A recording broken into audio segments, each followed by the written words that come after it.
Welcome to the Climate Champions. I'm Lee Krevat, and I'm here with Rick Kornfeld, CEO of Kitu Systems. Rick, welcome to the Climate Champions. Fantastic to be here, Lee.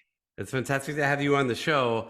Let's get into the nitty-gritty. What do you and what does Kitu Systems do to help mitigate climate change? Well, what we're really about is helping to enable e-mobility, the electrification of the home, decarbonization. And the way we do that is that a lot of those things, e-mobility directly and some of these other things, involve a change in the way that electricity is generated or consumed. And to do that effectively, you need to be able to communicate with these often distributed devices, often owned by customers, sometimes called behind-the-meter devices. You need to be able to intelligently communicate with them and coordinate them. When you say you need to communicate and coordinate with them, do you mean the utility or Kitu Systems? What I mean is a whole set of service providers, a utility being one of them, with either some kind of, with a goal in mind. Sometimes that goal is regulatory, sometimes that goal is grid stability. It can be simply making up for lost generation, or it can be simply commercial. And those service providers make their way to those devices to coordinate them. And they do that, I would hope all of them would, but largely through us. So what we're about is a set of basically an end-to-end platform, communication platform that allows for that communication and the intelligence that enables the sorts of things we're talking about, e-mobility or electrification of the home and so forth. So it's not a microgrid controller. It's a way that someone that wants to control things and tell them what to do can. It's more the communication networking layer. Yes, but the networking layer, I think, it's really the networking layer plus. There are multiple service providers that want to control a device. There's value in that control. It's a sort of commodity, a valuable commodity. And that value is the things I mentioned. It could be grid reliability, it can be commercial. There has to be a way to intelligently and equitably share that control.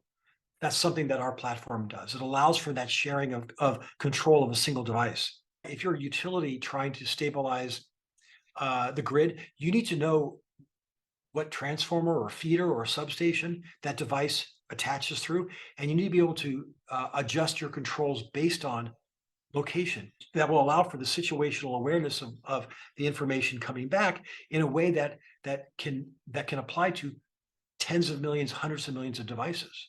Do you have the use cases solved, or are you just the communication layer? And it sounds like you're the communication layer, but you also have implemented particular use cases that you think are valuable or important, and you've tackled them on your own. What's different about us is that we started from the horizontal, and then we go to market with use cases. If you look at a lot of other implementations, what they do is they start with the vertical and they implement a small part of the horizontal that's needed for that vertical. And the big difference there is that when you think about the overall ecosystem and trying to coordinate everything from electric vehicles to baseboard heaters to whatever it is, that you really want one harmonized way to do all of that. There's so much more value in doing that. The starting from the vertical and working down doesn't lead to that. And we see that because we see, for example, in the electric vehicle ecosystem, a very different set of technologies and approaches and kind of way of control than you do in the way you're controlling photovoltaic systems or stationary battery. Those are, in other words, they're diverging. And the way we approach it is harmonized from the get-go. And I think going the other way, it causes divergence, which I don't think will serve people and serve all the use cases well into the future. Can you talk more about your prior background and how you got where you are today? I don't know how far back you want me to go, but I'm going to mention something a little bit further back than you probably have in mind, which is that when I was in high school, so I didn't expect you to want to know what I did in high school, but in high school, in the early part of college, I worked as a mechanic, and I love mechanical things. I don't have a mechanical degree at all. I love turning a wrench, and I love the immediate gratification of that kind of thing. And I was an engineer, electrical engineer. My background is RF and RF systems, and I worked in as an engineer in defense contracting and that kind of thing at Linkabit. I joined Qualcomm towards the very beginning of Qualcomm, right after Qualcomm started. The thing I did at Qualcomm, I think that had a lot of impact was really had to do with what Qualcomm did around cellular, which is really what Qualcomm's known the most for. I was VP of engineering, and I led all of the development of the cellular handsets at Qualcomm. Next thing, I was actually one of the founders of a company that was a cellular carrier, and I had a business role, and I've had business roles since. Founded a company called Dot Wireless in 1997, and we were developing chipsets for cellular, and sold that company to TI in 2000.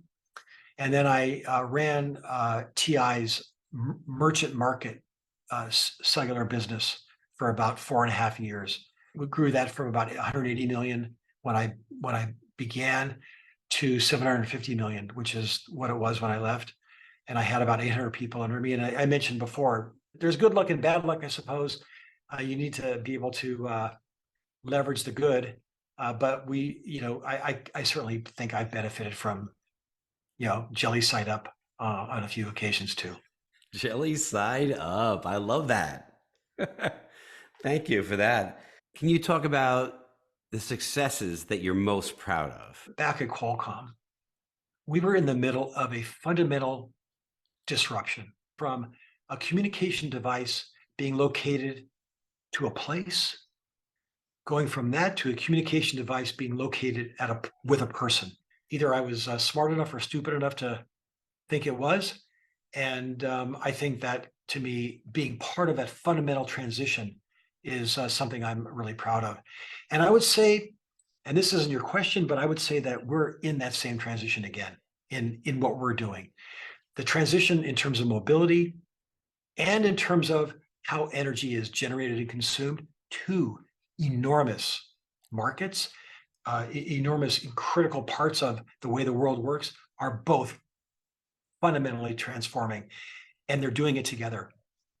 And that disruption we now are in the middle of. Now, I hope when I'm on your podcast in another 10 years, I can look back and say, now that was the greatest accomplishment, because we haven't done it yet.